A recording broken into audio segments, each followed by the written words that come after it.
have two major hats that I wear. One is that I work in academia, teaching traditional, sometimes non-traditional college-age students. I teach a range of health education classes. That's my background is health education. And then I also teach human sexuality courses. So that's hat one. Hat two is I have my own consulting firm where I do a lot of community education for people across the lifespan. So everything from kids all the way up to people in their 80s and 90s talking about sexuality education and then kind of meeting them where they are. So a lot of what I do with youth may be similar, but also different from what I'm doing with older folks because they're at a different space in their lives. And I really do like to think of myself as a generalist when it comes to sex education. So I do primarily sex education. That's what my training is.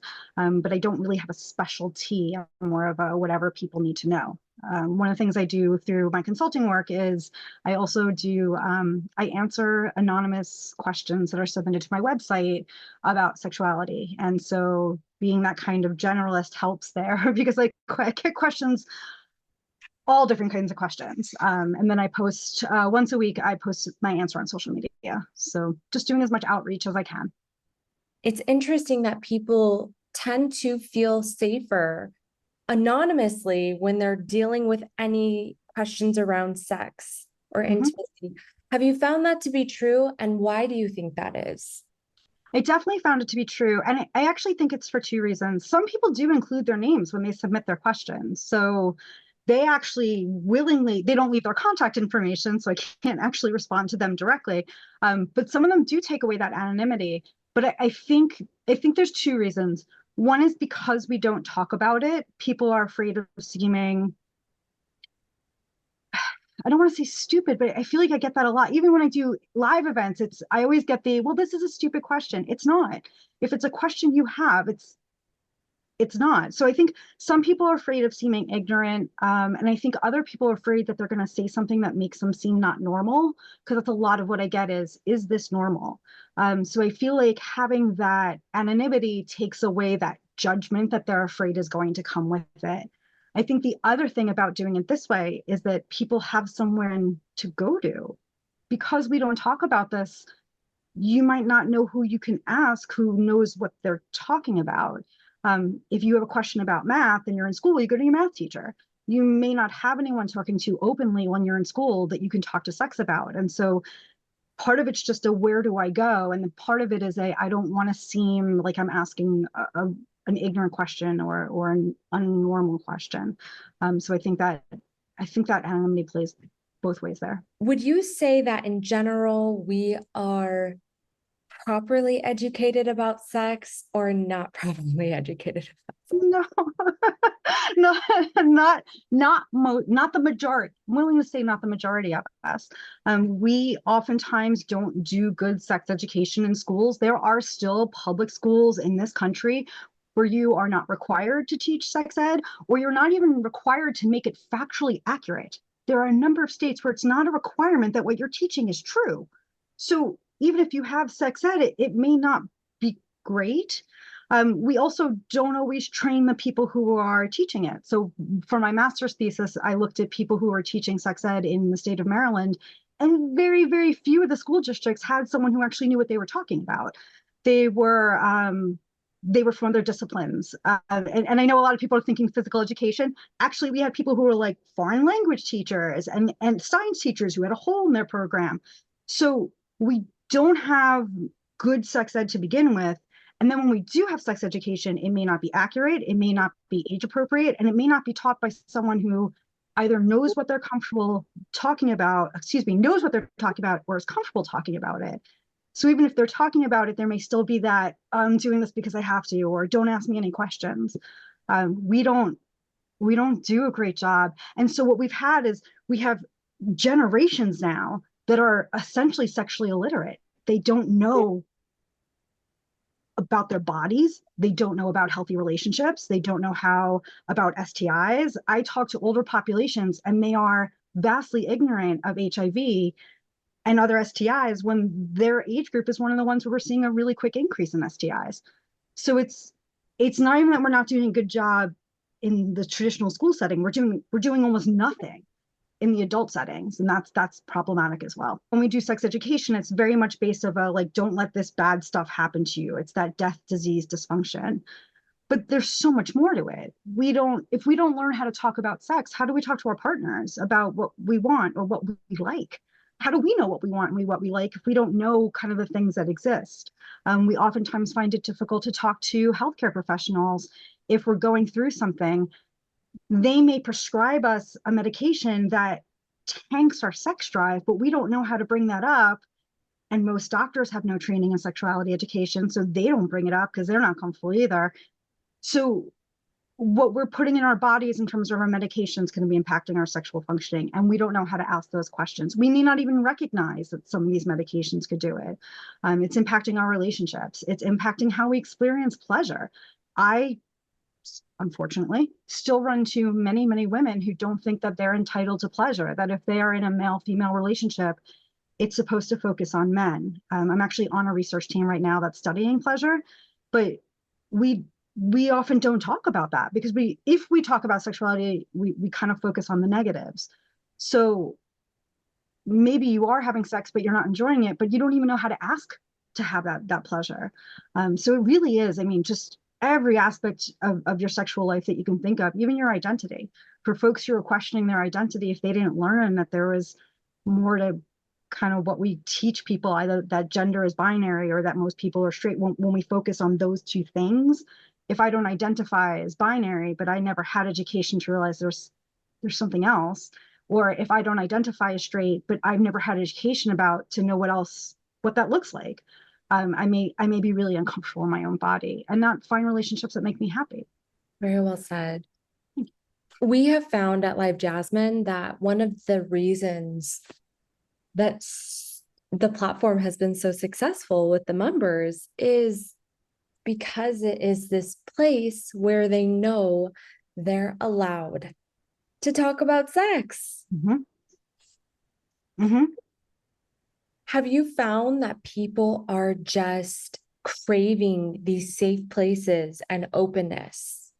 Yeah, and where do they find them? Because if you can't talk about them with your friends or you don't have a partner, and you can't always meet people, because the way that a lot of folks are meeting right now is through dating apps. So I don't even get a chance to talk to you. You swipe on me and I'm out of your queue.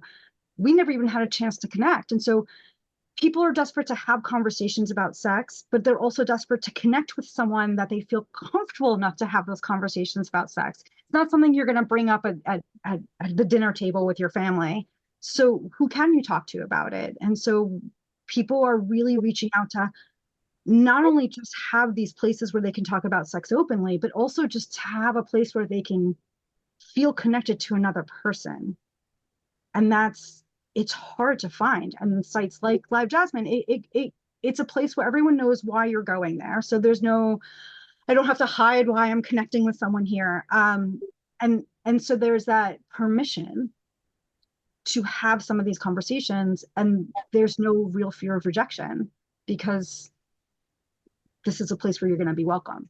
And I think that's a fantastic thing and a fantastic service. I would also like to figure out if there's a way to do that where people don't have to maybe feel like they have to hide that, because some people aren't going to be honest, like, oh yeah, I'm on that site. I think we need to do better, but I think people are desperate to have a place where they can be themselves and a place where they're not going to fear being judged and being rejected. So true. What would you say that you've seen are some of the biggest misconceptions around human sexuality or human connection that we have? I'm sure you're like, do you have the How long can we make this? Wow, I think the biggest ones is, wow.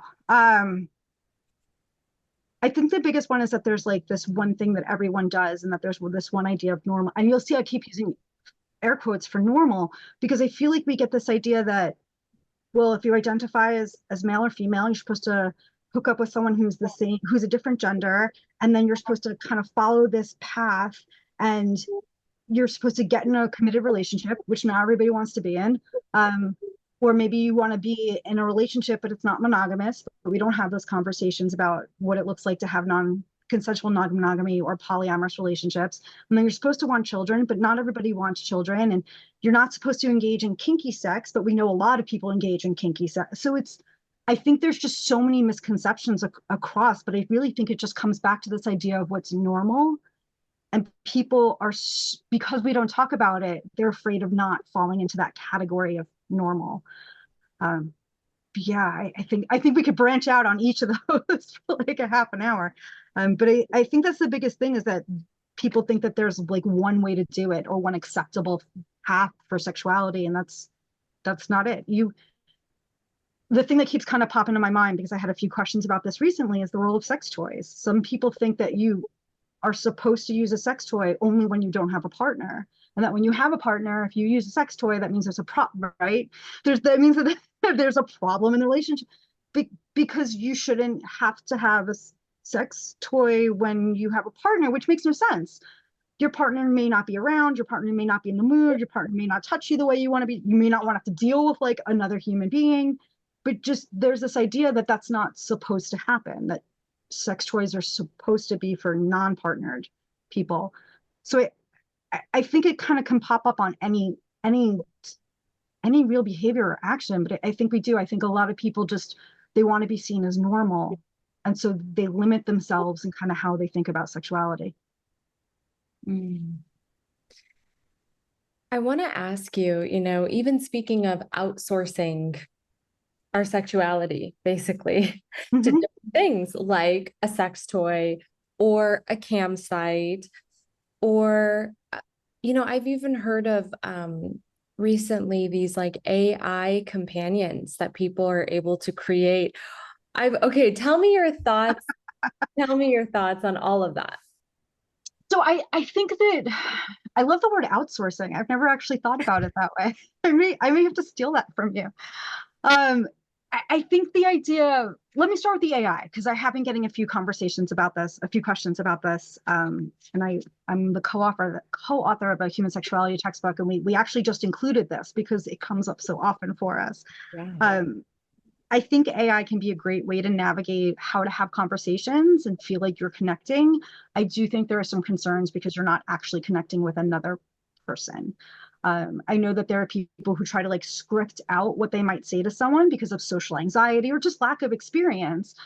When you try it on AI, you're not going to get rejected. So I feel like it's a great place to kind of maybe try out ideas or think about conversations or explore fantasies. For me, because there is no actual connection, those concern me. Not that we all need connection, but it becomes too narrow focused on that one person and kind of where they want to take it. I think the idea of using camming sites, if it fits in your acceptable values and morals, because I know for some people it's not okay. If you're partnered and your partner's cool with it, if you're using those sites, fantastic. Sex toys, same thing. Chatting with someone online, again, if you're in a relationship, as long as the other person knows about it. We tend to think that our partner is supposed to be the end all be all of like everything we ever need, which is ridiculous. Let me own that. In my mind, that's ridiculous. Like, how can one person be our financially equal, our intellectually equal, enjoy all our same hobbies, have the same kind of free time? Like, when you start looking at some of the pressure that we put on relationships, we already tend to actually outsource some of it. That's why we have friends. Our friends, not necessarily the sexuality component, but our friends help fill in the gaps for what we're not getting out of our relationships. So I feel like if you're in a partner relationship, as long as they're okay with what's happening, if you're outsourcing some of those other things as a way to explore fantasy or feel connected, or again, your partner's just not around or not into it, then that's great. If you're in a partner relationship, though, I think you need to have that conversation before you start doing things like that, because it can feel a little bit threatening. But it's one of those things we just don't have conversations about, and that's part of the problem.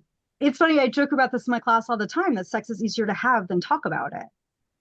We never learned how. We don't even have language. For a lot of us, we didn't learn the terms for our body part. We never actually in class learn the names of our body parts. When we're younger, we use middle names or humorous names. But when I was living in the Washington, D.C. area, there were some private schools in the Some friends of mine were telling me there were private schools in the area that instead of using the words penis and vagina, they would say Pennsylvania and Virginia. How am I supposed to ask you to touch me if I'm embarrassed or don't have the language to even say the name of the body part I want touched? It, so I have to laugh at that one because it drives me nuts. I think part of it is the lack of communication. So I think if I don't know how to say the words and I've never said the words, then how do I say them to a partner? I think part of it is fear about how my partner is going to take it if I do say something. We seem to think that we are supposed to know everything our partner wants magically, which I'm never quite sure how that, like, we don't come with manuals. I don't know how that works. So if our partner is just supposed to absolutely know what we like, how to get us off, what makes us feel good, but we've never had that conversation, it may feel like we're judging them to have that conversation. So if I say, hey, like, I really don't like when you do that, or hey, maybe do that other thing a whole lot more, it could feel as if you're giving someone critique, which it is. But instead of seeing that as oh, okay, great, this is how I make you happy, it's seen as well, you're criticizing who I am as a lover. And that's threatening. And so for a lot of people, they don't want to insult their partner, or they don't want to cause a fight. Um, and so it really does come back though, like you said, to that foundation. It's that lack of the language, the lack of the comfort, having that conversation about, I want this, I don't want this, touch me here. If you can't even say those words, then you're just going to keep defaulting to the same sex that you've been having because you don't know how to talk about it. You know, there's so much talk these days about this loneliness epidemic and crisis that we're in. What are your thoughts on that? I think it's real. I think that for a lot of people, there's a lot less connection than we used to have. Part of it was COVID. Part of it was absolutely COVID. And what we see from, I don't want to speak just to heterosexual relationships, but that's what the majority of our data is on. What we saw with women who were dating men was COVID happened, lockdown happened, isolation happened, and what they found was a lot of women found they were actually really comfortable with themselves. They created a life they were really happy with. Yes, there was the sexual component missing, but they found that there was a lot more of their lives that they enjoyed, and now they're out dating again, and they're not willing to take less than what they think they deserve in a way that we've never seen really for women. And part of it may be COVID, part of it may be female empowerment, part of it may just be a sociological shift. But we're finding that women, especially, yes, a lot of women are saying, I'm lonely, I don't have a partner, my sexual needs aren't always being met. Yes, I can use sex toys and masturbate, but it's not the same. So we are seeing that loneliness, but we're also seeing connections happen in different ways. Also, because we're using dating apps, not everyone does, but because we're using dating apps, we don't even get the chance a lot of times to have those, like, well, that was a horrible date, but at least I went out with someone. Like, a lot of people aren't even making it past that swiping phase. And so they're not even having that chance to connect. So I think there's a lot going on with that. Has anyone talked to you about skin hunger? Mm-mm. Talk about this a lot. I was talking about this way before COVID, but a lot more now after COVID. I was talking about this a lot when I was working with older folks and people who serve older folks. So there's this need that most of us have to connect. It's what we call skin hunger. It's a desire to be touched. And not even like in a sexy way, but just a desire to have skin to skin contact, holding hands, having a hug, getting a manicure, like anything that requires skin to skin contact. What we were finding with the older populations, especially those who weren't partnered, they weren't having any physical contact at all. But we never learn this. So we don't sit there and say, oh, I'm low on skin hunger, let me go hug a friend. We just feel this need to connect and don't know what it is. So we saw that a lot. We were seeing that a lot with older folks before COVID. And then we saw it a lot with a lot of folks, I shouldn't say all, during COVID, where people were literally locked down and isolated. And now we're trying to navigate a physical need to be touched, but we may not realize that we can accomplish that not necessarily through sex. So people are feeling lonely emotionally and disconnected physically, and they don't know how to get those needs met. But I do think the loneliness, I mean, I'm seeing all the articles you're seeing as well. I think there's some real, legit, sorry, that wasn't a sentence. I think there's some legitimacy to that, especially in the people that I've been talking to who are post-college. Very interesting. So I want to go back to, because first of all, you know, even during the pandemic, things like Jasmin, other platforms, OnlyFans, there was a huge jump Hmm.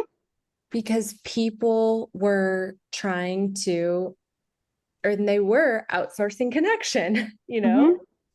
And what's interesting though about what you just said was really that it sounds like large pockets of women basically were like not wanting to engage as much with men if it didn't meet their standards more exactly.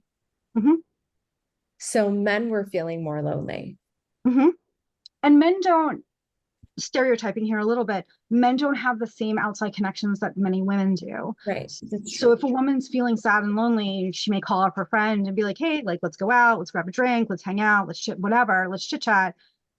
What we see, because one of the areas I do a lot of work in is men's health, what we see with men, and again, I'm stereotyping horribly because I know men who don't fall into this. Many men don't know how to have relationships with other men. And for a lot of them, they revolve around things like sports, hanging out, playing basketball, shooting pool, whatever it may be. What happened during COVID was we lost that. And Mhm. guys didn't know how to fill that void. A lot of men didn't know how to fill that void. And so now that we're back to seeing each other, women, like you said, I have these standards. I want to have a conversation, not get a one sentence or one letter text response. Okay. Or you up. Like they don't, they want actual connection. And when they're not getting that, they're not willing to lower their standards. And men who suddenly, there's a whole different set of rules for them. For men who are dating women, the rules seem to have changed and no one told them. And so it worked 5 years ago. Why wouldn't it work now? And so they're desperately trying to find connection. But again, we never taught them how to have those conversations. I feel lonely. I feel isolated. I need to talk to someone. I need to reach out. As much as we don't talk to anyone about that, we definitely tend not to talk to men about that in this country. And so they are feeling isolated and they don't necessarily understand the why sometimes. And so they're reaching out. And it's great that they have sites like Live Jasmine where they can reach out, but it's not the same kind of connection that they may be looking for offline. And that's part of the challenge for them. So a lot of times when we talk about with people who are in relationships is this idea of tracking that I know about your life. So if you call me up and go, oh, that meeting was horrible, I know what meeting you're talking about. We have that relationship. I know what's going on in your life. You don't have to first explain to me who the players are. Sometimes, and yes, sometimes people are going on to some of the sites like Live Jasmine and they're connecting with the same folks, but there's a different level of intimacy of, oh, that thing I was looking forward to all day didn't happen the way I wanted to. Oh, wait, now I have to first explain what the thing was. So when you don't have someone who's kind of tracking what's happening with your life, who can share in the details, there may be connection with others, but it's not the same level of connection they may be looking for. Does that make more sense? Yeah, it's interesting though, because some of the members I've interviewed who have, it's something really interesting. I mean, even for me, it's surprising some of the level of depth of the relationship. I've interviewed members who have been seeing the same model for 19 years, Yeah. like pretty much since the beginning of the site, or 10 years. And so they have, some of them, not all of them, but Mhm. some of them have found that tracker. Mhm. It's that connection piece. Yeah, we want to feel like someone knows us. Like that's a deep level of intimacy. In talking about sex, maybe they went on the Live Jasmine site just for that explicit talk, and it meets a need. There's definitely a need that's being met there, but then there may be a deeper need of someone who gets us, who knows who we are, who knows our strengths and our weaknesses, and what our challenges are on a daily basis, and our joys and our pleasures. That's a deeper level of intimacy and connection. And again, if we never learned what the different types of connection intimacy look like, we may not realize what we need, what we're missing, and how to get those things. I want to look at more psychologically how it is for the models Mm-hmm. to have to basically be that person for so many people. And but it's, yeah, That's a that lot of emotional work. That's a it is. lot of emotional work. Yeah.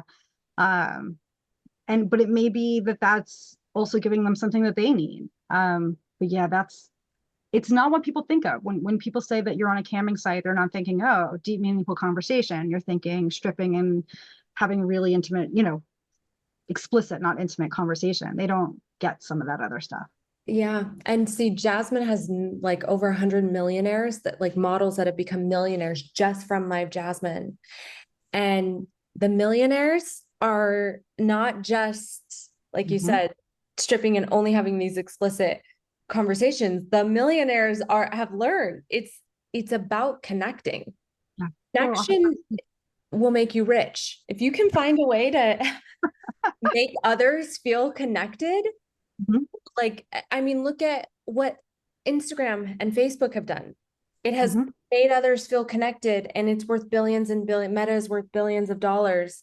When things find a way to connect human beings, that is one of what's so interesting about it, because obviously we can get connection for free in theory, but many people don't feel that they're getting that. And so that seems to be what at this stage in our evolution we're willing to pay for the most, whether it's with our time and attention constantly on social media scrolling, or literally paying for cam models, or whatever the case is. We are outsourcing connection. Hmm. I really am going to steal it from you. Yeah, and again, because we don't know what it is that we need. We don't connect with, we may be scrolling through Instagram and not realizing that what we're doing is feeling connected to other people. What's interesting, and I think one of the biggest differences between live sites like live camming sites like Live Jasmine and Instagram is what we know is that the more time you spend on social media scrolling, the worse you actually feel about yourself. At least some studies show that. The worse you feel about yourself because you get offline and you're like, well, I'm not doing these great things and I don't have these photos and I'm not connecting. Where Live Jasmine is actual connection, actual connection. And I think that that's one of the positives that brings, but that people may not seek it out because again, they feel like it's not okay or it's not acceptable, it's not normal. And so they'll turn to what's more normal, which is social media, and not have their needs met, and instead ignore other avenues, which may help them feel that better sense of connection. Yeah, absolutely. It's really interesting. It's fascinating. It's fascinating to see, like you said, what some people will do to find that connection. For me, the frustrating thing is they don't have the words or haven't taken the time or don't know how to sit back and say, but what is it that I'm getting? And how do I feel? Or what am I missing? And how do I feel those needs? Because we don't have those conversations. I'm sure you heard about this when you talked to sex therapists, couples who were connected but could not be further apart in their marriage because they're connecting maybe through sex, but they're not connecting in other ways. And so, but we don't talk about that, so we don't know how to ask for it. And it's the most frustrating thing is the fact that we fail people from the beginning to give them the information they need, and then we don't support them trying to find ways to help them as they try to fill in the blanks on their own. Absolutely. Coping, figuring it out. And one thing I want to say about many cam models, especially, I mean, the models that they're millionaires, right? And they've only been on Jasmine for a year and a half. And they're, you know what I mean? Amazing. Good They're for them. young, they're so young. Like, these models have outstanding soft and just like communication skills, those soft skills, Mhm. like really, I mean, they are masters of conversation, and it's fascinating. Yeah, because we don't, what we're finding with, and again, some men, I hate stereotype, what we're finding with some men is and this is that kind of going back to what we were talking about before, where they respond to someone is trying to initiate conversation with them and they're responding with one letter or one sentence or one word. We don't teach men, again, stereotyping, but we don't usually teach men how to communicate. And so when they can find someone who'll do the work for them, they they respond, but they don't initiate. Many times the men aren't initiating, they're not starting off the conversation, they're not pulling their own weight, but they have someone who's willing to do that for them.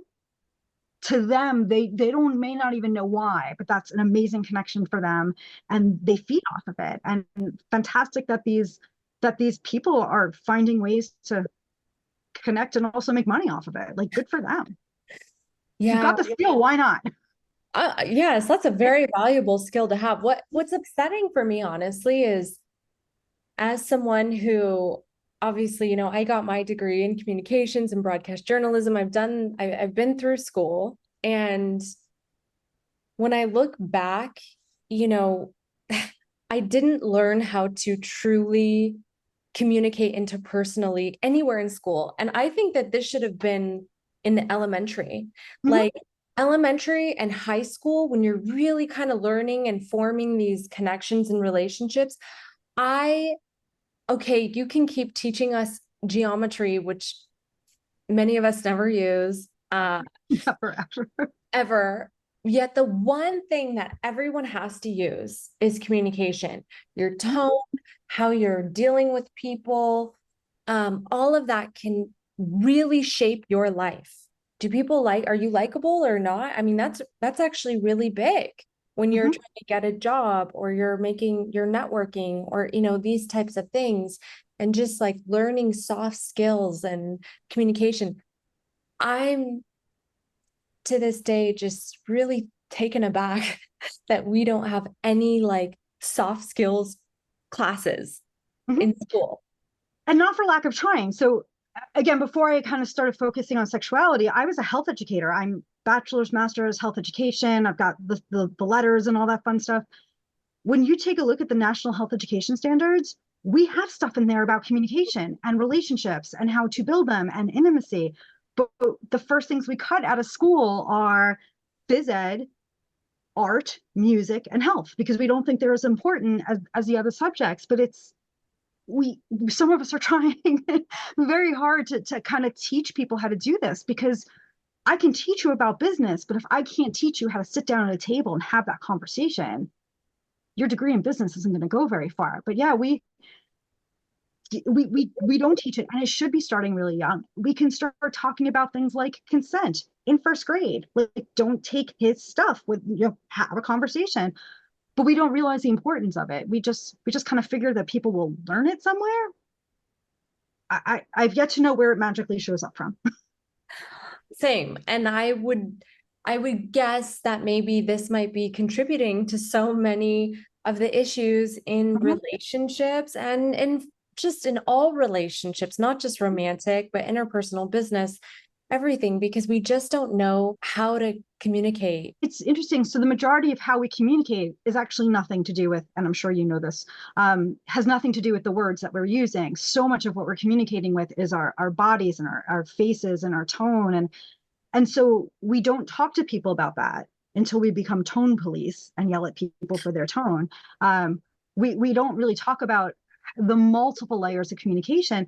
And now we're not even teaching the digital generation how, what do you need to know about communicating online, but also in person, because you're still going to have to talk to humans. Like, you still have to talk to live humans at some point in your life. And so we've got people coming up through schools now who aren't being taught either. They're not being taught how to do this online, and we should be teaching people how to communicate digitally, because that's a lot of what this generation is going through. We just don't teach them the things that they need about basic communication. And that goes back to all the things we've been talking about. If I don't know how to have a conversation, how do I talk to a partner or a potential partner? How do I talk to anyone about setting boundaries if I don't have that language, or if I've never learned how to be assertive when I have conversations? Like, yeah, we we have failed the generations when it comes to not just sexuality education in terms of like bodies and relationships, but just the basics of communication. Yeah, so important. Yes. If you could give one message, so I love asking this question, to everyone in the world about human sexuality that you don't think the world is quite getting yet, what would it be? That's I, a tall order. I don't know if I can get it down to like a hashtag or like a one sentence or anything. I feel like part of me just wants to say, like, just don't worry about the normal, because I feel like we are so worried about conforming when it comes to sexuality that sometimes we don't learn how to play. But I don't know if that encompasses it all. So at the end of every Q&A that I do on Sundays, and then I put them up on YouTube and I put it out on my socials. I always end with the line like, be safe and have fun. And I almost feel like that's kind of what I've settled on. Like, be safe in whatever that means to you. Be safe, whether it's making sure you're not getting pregnant if you don't want to be, protecting yourself from STIs, protecting yourself from being in situations you don't want to be in, not allowing boundaries to be crossed. So kind of like be safe in whatever that means. And then to have fun, because I think sometimes we get way too serious about something that's supposed to be pleasurable. This is supposed to be pleasurable. And so yeah, I think I would actually stick with my own ending, which is always be safe and have fun, because I think that's everything I want. I want you to take care of yourself, but I also really want people to have the license to feel free to explore and try and just enjoy and have pleasure. And yeah, I think that's kind of where I'm landing right now. I think that that's great. Yeah. I think more than ever, people need the permission to have fun. Yeah. Yeah. Yeah. So there you go. Everyone has my permission. Um, yeah, I don't, and again, I don't think we talk about it enough that people know that, because so much of what we do in this field is death, disease, and dysfunction. It's erectile disorder, or it's pain during sex, or it's literally talking about death from STIs and HIV, or we forget to talk about pleasure and exploring and enjoying yourself. And I feel like that's the message. But we also have to ground it in being safe and respecting your own boundaries. So yeah, I guess we're gonna land on my own tagline, which is be safe and have Yes, fun. there you go. You had it all along. Yeah. Is there anything about your work, human connection, human sexuality, camming that we haven't talked about, but you want to share? I think it's one is the pleasure piece. That's where I'm doing my research right now. It's a huge piece for me. Is it's just this idea that we lost somewhere in the conversation should be pleasurable, and whether it's solo or it's through camming or it's through actual human connection, like offline, which sounds weird for some folks to come offline now and do stuff. Um, I think we need to do a better. I think we need to do a better job having conversations about it. My students always joke that my answer to everything is communication, and it really does come back to communication. We need to do a better job, like you said, of talking, teaching people how to talk to each other and interact. I think we need to do a better job of expanding what we think about sex in this country. In this country, we tend to think that sex is reserved for the young and the able-bodied and the healthy and the beautiful. And we have to remember that sex is really for everyone who wants it, regardless of, assuming you're of age in the state that you're in. I don't want anyone coming after me about minors. But once you're an adult, like, we have to stop thinking that our sex lives end at a certain point, whether it's after we have children or when we're single later on in life from death or divorce. Or we have to remember that we're sexual creatures until the day we die. And I think we need to just kind of expand that, and that if you're dealing with things like cancer, it doesn't mean the end of your sex life. And if you're dealing with just a host of things that are going on in your life, it doesn't, there's always room to have that sexual life if you want it. But we need to stop focusing on who we do in this country, which is often the young, able-bodied, beautiful. And that's kind of what we associate with sex. We need to remember it's for everyone who wants it. And that pleasure should be entitled, it should be really a right of everybody, regardless of age or situation. Very beautifully said. Thank you. My final question for you is That wasn't hard enough, the one before this? Okay. Sorry, go ahead. this one's a real kick. No, just kidding. It from your perspective, it kind of is actually, but from your perspective and your experience, what would you say are our next steps, either collectively or on the individual level, in moving forward with creating a more sexually positive or sexually well society? Yeah. I think part of it is recognizing that sexual nature of all folks. I'm gonna feel free to edit this story out. When I was living in the Washington, D.C. area, I was doing a lot of work in communities of older adults. So I was doing work in the communities. We were talking about safer sex as you age. We were talking about the natural body changes that happen as you age. And I went to go pitch it to a community, and the person who ran programming said, we don't need to remind our men of what they're not getting, which one shows you don't really know your population, because by the time we're in our 70s and 80s, women outnumber men. I think the last number I saw was 11-1. To why are you gatekeeping their right to have information and access to things that may make them feel more comfortable? So I think we need to do a better job. And I know this is dovetailing off what I just said about recognizing sexuality for all, regardless of where you are in your lifespan. I think we need to start doing a much better job at education for younger folks. I really do think that sex education should be comprehensive, taught by people who know how to teach it, K-12. It should be the kind of thing that's just a normal part of our education.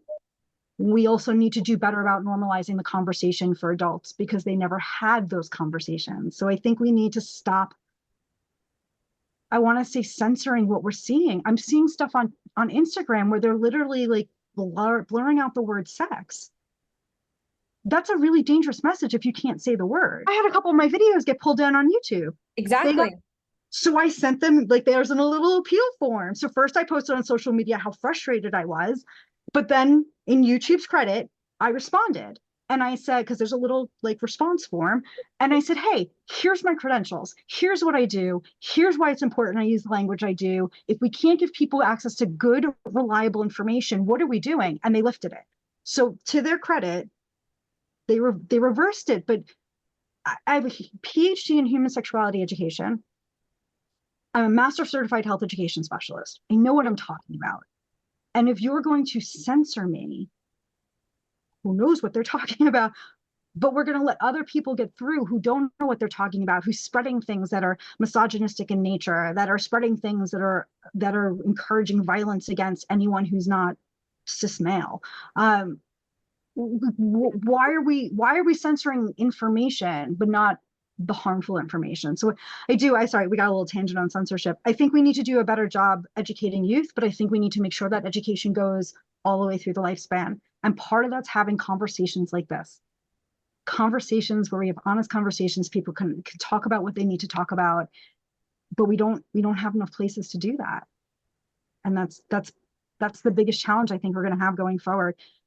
Prior to COVID, I was doing sex trivia events in bars, and we got stopped one day.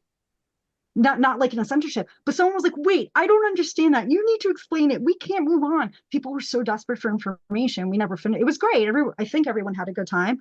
But people are so desperate for information. But what are the chances you're going to be able to walk into a bar where someone's doing sex trivia and have someone who can answer those questions?